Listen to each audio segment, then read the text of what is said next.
Thank you for coming to this session.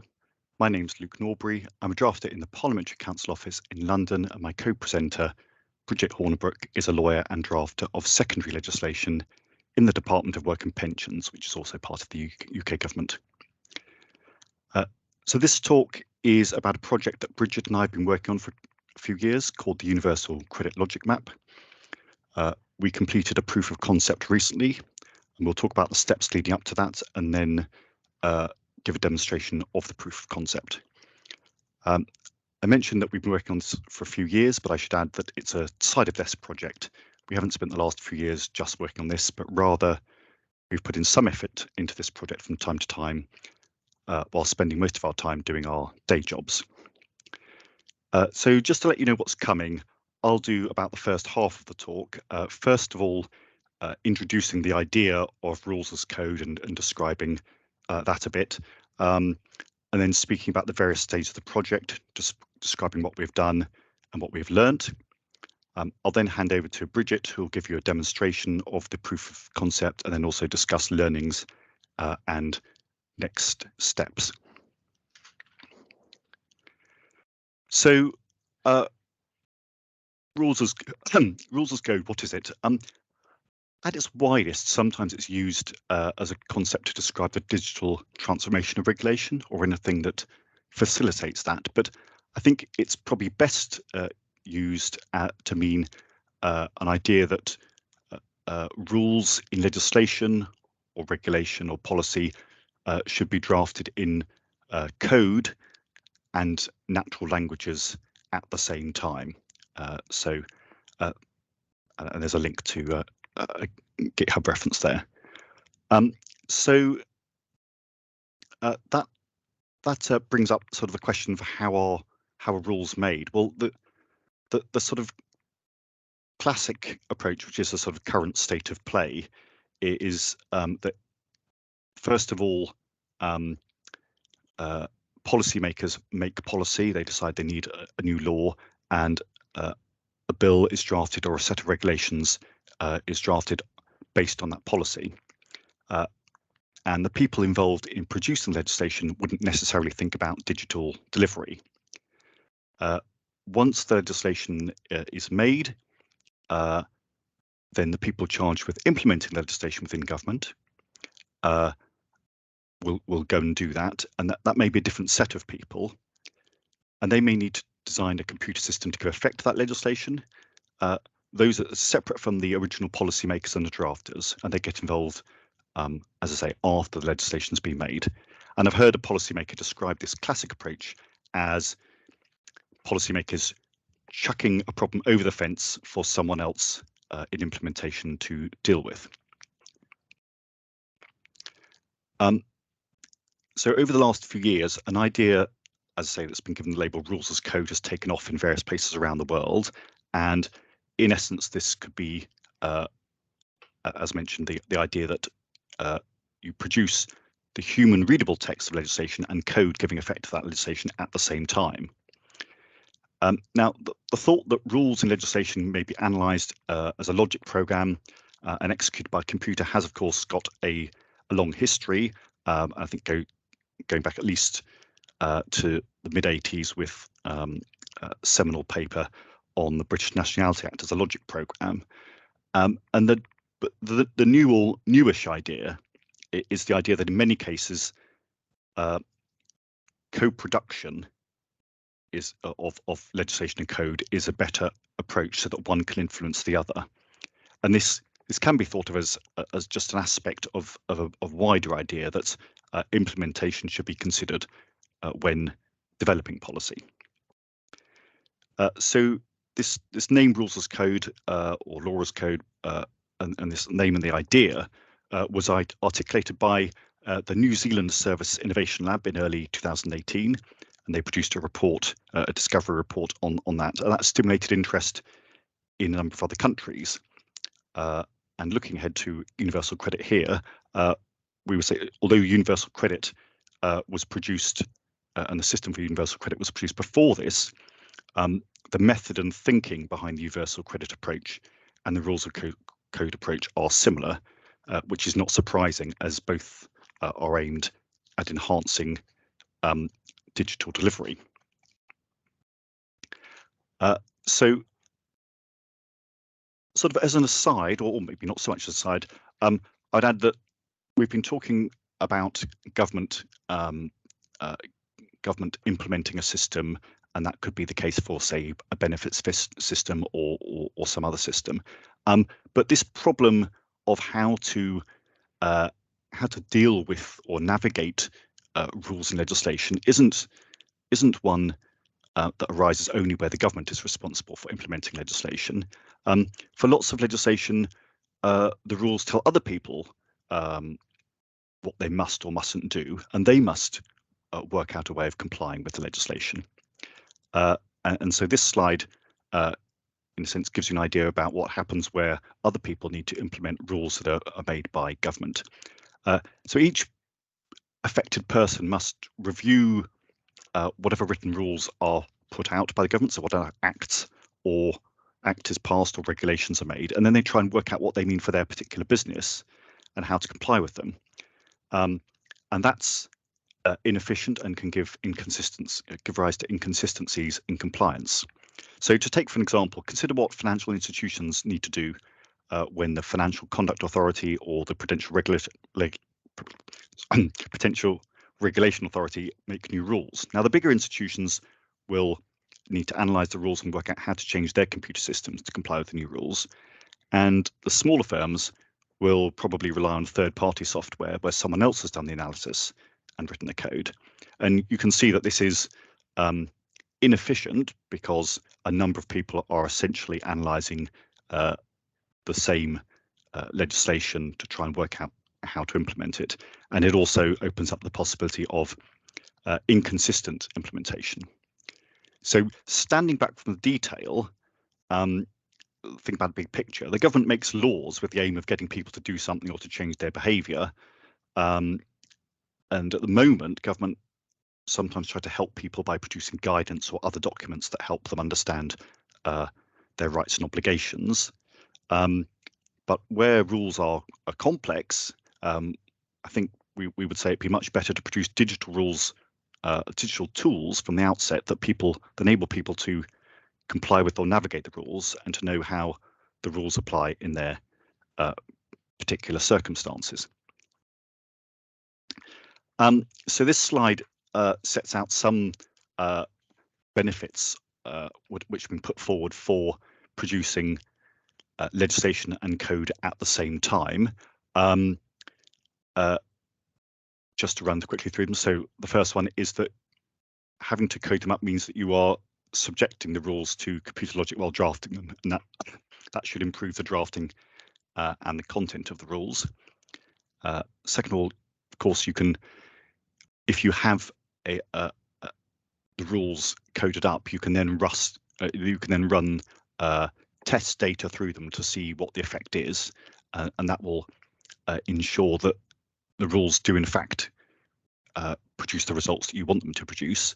And that sounds a bit surprising, really, but the more, a simple set of rules, you should be able to, work out just from reading them what effect they produce. But we end up with more and more complicated sets of rules, and it's the interaction of various different rules, exceptions, definitions, exceptions to exceptions that often can be where a problem arises.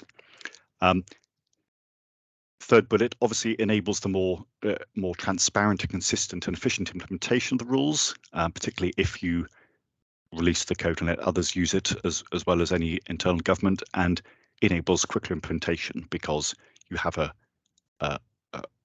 the rules in a digital form already. Of interest as well is that other people can build, the idea would be if you did release the code that other people could build tools around the rules. So obviously it needs to be integrated with other people's business systems.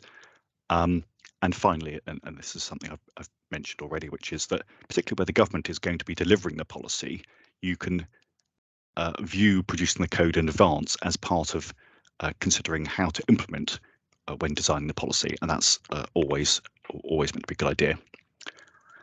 Okay, so this slide just summarizes those potential benefits in a slightly more attractive visual way.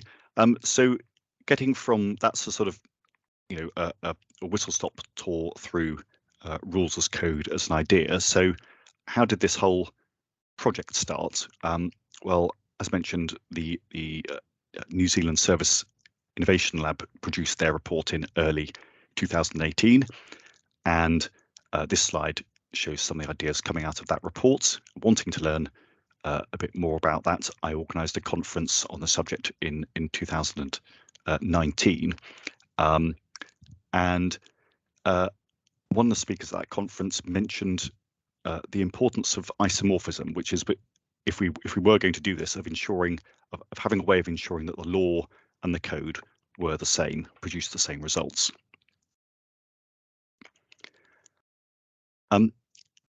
So that speaker suggested that the first step for any rules as code activity was to model the law in a diagrammatic form.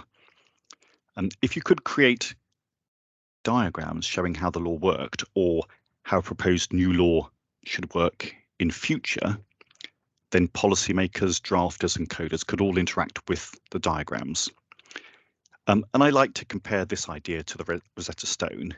That stone contained the same decree in 3 languages, and that helped scholars to decipher Egyptian scripts. And there's the same kind of idea here, which is rather than proposing that lawyers should become computer coders or computer coders should learn the law, the suggestion was that if you create a diagram of a proposed law, you would have something that lawyers, coders and policymakers could all interact with. And that diagram will then enable fruitful conversations to be had about a proposed law before any drafting or coding took place. Now, that idea appealed to me, and it also appealed to Bridget, who was also at the conference, and she was one of the team of lawyers who had drafted the regulations on universal credit, and that team had created some diagrams and flowcharts when they originally drafted the regulations, and there had been discussions between policymakers, lawyers and coders as well during the process. So some of these elements that the New Zealand Innovation Lab referred to had sort of occurred naturally in the course of producing the regulations on universal credit, but they hadn't created a set of diagrams on universal credit modelling the law. So they hadn't this seemed to be sort of the next stage really.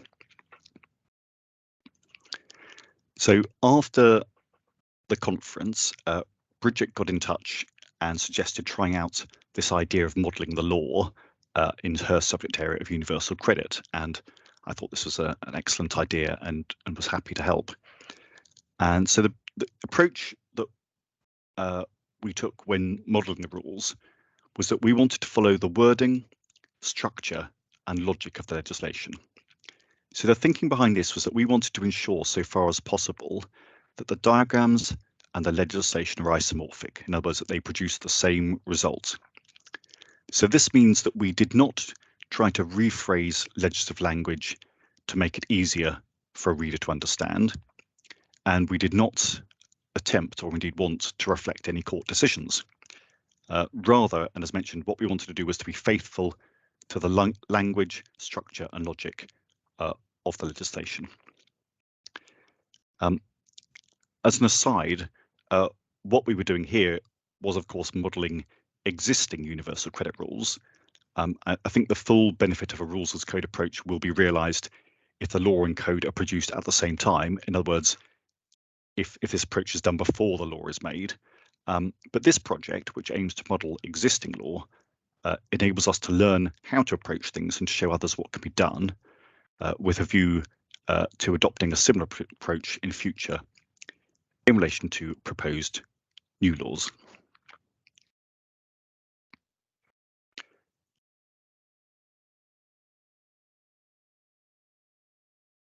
Okay, so by early 2020, so 6 or 8 months after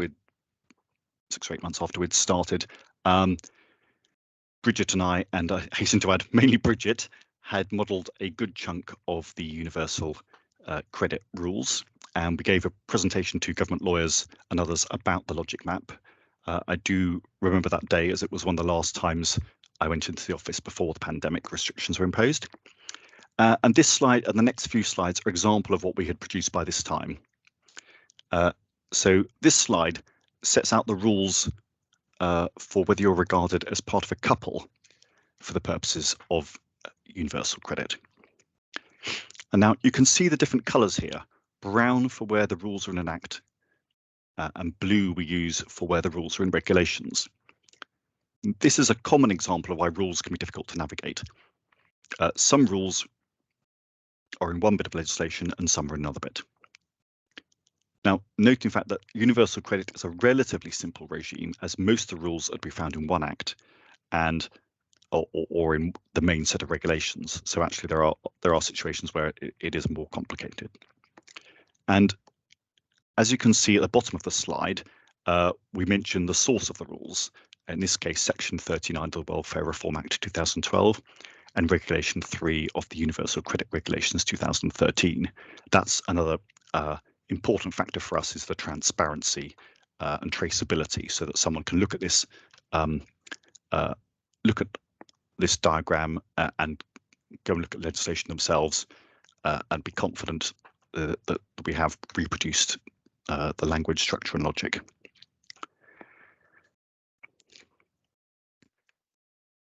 So this next slide just shows a more complicated flowchart setting out the rules for whether a person is responsible for a child or qualifying young person, which is another concept. And this slide shows the rules for whether a person who is entitled to universal credit will receive the child element for a child or qualifying young person. And the thing to note here is that the first question to ask is whether the person is responsible for the child or qualifying young person, which I hope you can see on the square box on the left-hand side. Refers to 2.2, which is map 2.2, and that's the flowchart that I showed you on the previous slide.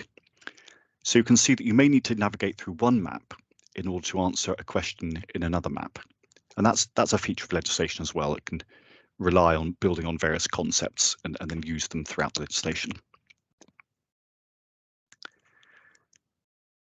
Okay, the final bit of the map that I'm showing you is map 7.2.2, which shows for cases where a person is responsible for 2 or more children or qualifying young persons, for which of these is the person entitled to the child element. And I hope that a quick gallop through these maps shows you how we managed to break down a series of conditions, exceptions and definitions appearing in different bits of legislation into a series of logic maps. And the next thing to do was to try and create something on computer using the logic as set out in those maps.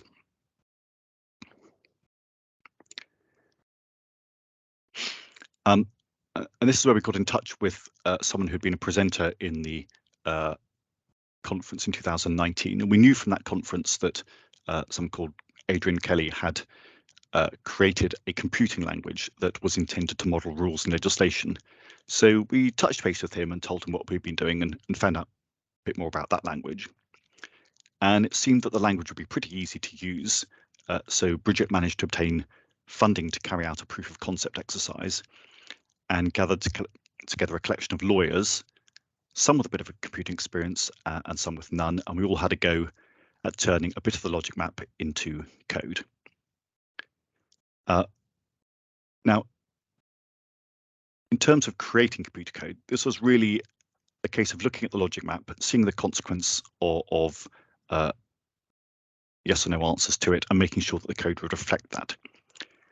So, for example, looking at the slide, the first row, HCDA, says that this is the code to determine whether a child or qualifying young person called C qualifies for the higher child disability addition. So that's a text telling you what this table is all about. And then the first question, which is in rule 1, is a question that you ask, the computer will ask, or you will ask the person, is C entitled to the care component of disability living allowance at the highest rate, or the daily living components of personal independence payment at the enhanced rate. So that's a question of fact to be asked to the client or whoever wants to know the answer to this. And the first bit of logic, called logic block 0, says that if the answer to that is yes, then C qualifies for the higher child disability edition. And if the answer to that question is no, you go on to the next bit of logic called logic block 1, which asks you the next question. So as you can see, it's not especially complicated. Now, each person in the group of us was able to create some code, a table like this, and it didn't take me long to create a table of the kind that's shown in this slide, perhaps a couple of hours, and I'd never done any coding before. And that included checking the logic map against legislation just to making sure that we were content that it was all correct. And then our code got ran through a compiler, and Adrian, a company which Adrian's involved with, produced a front end, and that enabled our questions to be asked via a web page. So I'll hand over to Bridget now to show you what we ended up with. Okay, thanks, Luke. Right, I'll just get my screen up.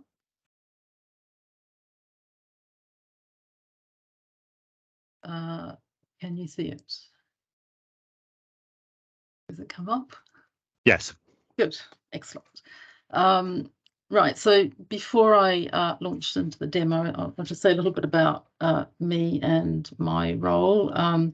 As Luke said, I'm a departmental lawyer, and I've been doing this for more years than I care to admit to, first with the New Zealand government and then in the UK. So our job is legislation, but it's quite different from the role of a parliamentary drafter. We work closely with ministers and policymakers, as well as those actually delivering new legislation. We do lots of drafting, but mostly this is detailed secondary legislation under powers delegated to ministers. So I think possibly the biggest difference is that we see at first hand how a new law plays out in the real world. We also deal with the legal challenges when what's being delivered doesn't actually match the law.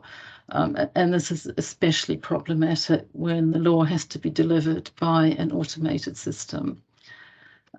So as Luke says, my project in the last few years has been universal credit. This was one of the biggest social security reforms in the UK for 60 years. It's a new benefit for people with no income or a low income, and it replaces 6 other benefits. It's a very modern system. People claim online and interact with a personal coach via an online journal. The calculation of the benefit itself is largely automated. However, discretion is retained whenever human intervention or judgment is needed.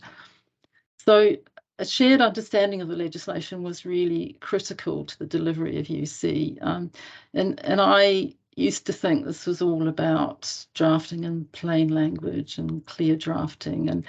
And that's really important. But I've come to realise that many people, even many very clever people, just find law and the way we present it really difficult. I show them the regulations. I say they're not too bad, but often you see them glaze over and switch off. And I guess that was sort of my epiphany at the meeting that Luke organised in 2019. Seemed to me that in this new automated world, there was a real need for better tools for people to access the law. So that's how we ended up with the logic map, and now the interactive version using LogLaw. So for the proof of concept, we chose one of the most complicated parts of UC. This is the 2-child rule. So UC is made up of individual elements for different needs like housing costs and childcare costs. Basically, you add all these up and then you adjust that for earnings and other income. And for the child element, you get an amount for each child you're responsible for. However, a few years ago, the government decided to limit this to 2 children unless certain exceptions apply. But you'll always get an additional amount for any child who's disabled. So here's our demo. So you see on the left-hand side, we're dealing with the amount of the child element. We go through each child. So let's start with the eldest child. Okay. So this is the question that Luke mentioned. Is this the child or qualifying young person, that's a child who's still in education, that you are responsible for? That can be quite a tricky question. So we show you the legislation that sets all that out. We've got a link to legislation.gov UK, and there's the rule in the regulations. So you can check that if you want to. So let's say you've decided the answer is yes. And we've got some disability questions. Is child entitled to DLA or PIP? These are disability benefits. Let's say it's a disabled child. Which rate? So let's say it's a severely disabled child. So we'll say yes to that. And of course, we can go to the legislation to find out what those things are. Yes. Was this child born before 6th of April 2017? I would say no, because that makes it a little bit more complicated. Are you responsible for more than 2 children? If I said yes to that, that would take you into a lot of complicated exceptions. So I won't do that now. So we just keep it a bit simpler and say no. Okay. And there we are. So there you are. So that's telling you the amount of the child element plus your disability addition. So that could take you a long time if you just went to the legislation and tried to work that out for yourself. Now, this question about whether you're responsible for a child, this is actually a very basic concept in universal credit, crops up all the time. For instance, when you're working out how much housing element you can have, size of your household. So here's a set of questions that helps you with that. Let's start that. Does this child normally live with you? Let's say yes. Are you and this child a couple? That sounds odd, but you might be 19-year-old with a partner who's 17 and still at school. So we'll say no to that. Is this child a prisoner? We'll say no to that. And of course, we can check the legislation. Is C looked after by a local authority? That can be quite a tricky legal question. We thought we might give people a few little nuggets of information where it might be helpful just explaining that concept. Could also have links to other background information. Also, we've shown you the legislation, and we'll probably have links to that. So let's say no. The C normally also live with another person who's not your partner. So this is a situation where you're sharing, you're separated and you're sharing care with your former partner. Let's say no to that. Has C been absent from your household for more than 6 months? That's temporary absence. Let's say no. Has C been absent outside Great Britain for more than 1 month? Unless it's for medical reasons, etc. Let's say no. And say complete. So there you are. You are responsible for this child C. So There it is. So what's unique about this? What's the point of it? In DWP, we have many product developers or software engineers or coders. I'm never quite sure what the right term is, and they're all working on UC. Systems continually being improved, and more of the sort of manual, clunky processes are replaced by automated processes. The aim's not automation for its own sake. It's always to use automation for the things that the computer does well. For instance, mainly calculations according to prescribed rules, and always to have human interaction where that's appropriate. So UC is a mixture of human and computer-made decisions affecting people's entitlements. And the reality is that many of these decisions will be made without human intervention. So there's always enormous effort to ensure that these processes comply with the law. And at every step, there's enormous care taken to consider what the user will understand. The product developers follow a document called the Policy Design Specification, and the last time I checked, this was about 1,600 pages. That undergoes a rigorous checking process. Often, if the developers are unsure of something, there'll be a meeting involving policy and lawyers and operational people. And this just happened last week, actually, a question came up where we needed to resolve a legal point about how the regulation should be applied. And we had a large meeting and an hour of discussion, and the point was resolved to everyone's satisfaction. So in a sense, UC is it's a great model for interdisciplinary working. So you might say from all that, we already have a code version of the legal rules. It's the UC calculator, and we have flow charts and process maps galore. But the thing I would say is that what we don't have is transparency. People can't be 100% sure what they will get before they claim. So there are lots of free online tools that will calculate an amount of UC for you. You feed in the information, you get an answer back. That's really useful.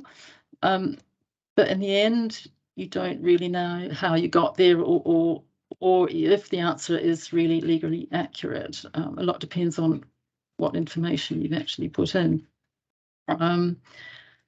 So also when people claim and they get their decision back, they won't necessarily understand the reasoning behind it. They can go to the guidance, they can go to the citizens' advice, or they can try and find the answer in the legislation. So this tool is trying to give you the pure representation of the legal rules and taking you through that reasoning in the most direct route for your situation. We think there's real value in having the legal rules without all the processes around them, both in the diagrammatic form and in the code or pseudocode form.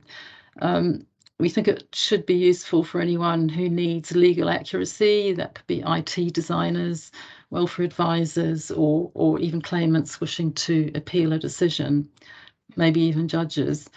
So we've shown it to a number of audiences. People seem to like it. The plan now is to expand it to cover all the universal credit rules. It's very much a test phase, and there's a long way to go. But if it's a success, we think we'd like to see it publicly available online. And we plan to recruit a few more lawyers from our offices to help with some of the coding. So there we are. One thing, yes, about maintenance. If we do have this tool available, it's not the law isn't static. Rules change. To keep it accurate, we need a trustworthy system to update the database. We're thinking it could be a role for government lawyers or paralegals in much the same way as we already maintain the body of statutory instruments that underpin the social security system. The legal skills are mainly in producing the rule maps. The log law itself should be quite straightforward. In a sense, you could say the rule maps are the source of truth. One thing I will say about that is the technical people watching this may have noticed that they don't necessarily follow the conventions. They're probably a bit wordier than would be normal. We've used quite large chunks of text. That's mainly because we're trying to connect legal concepts. We're trying to sort of work out the relationship and the logic between those. So they're a little bit free form, but that's maybe a learning thing for us, whether we need to introduce a bit more discipline around that. However, once we convert that into the log law, that in a sense tests the logic, so that ought to sort of iron out any flaws in the rule maps. In a sense, the two things work together. So that's it really. Just a quick word on maybe the sort of wider benefits of all this. As Luke says, it would be quite good to use this approach for new projects. I've noticed that in my world, people seem to be using this idea of rule maps a bit more. It's always been part of the agile digital world, but I've noticed in policy discussions or even presentations to ministers that often people are sort of focusing on a flow diagram. I think people tend to find these quite easy to engage with. So that's it. That's the story of the UC Logic Map and the Navigator, and thanks very much for listening.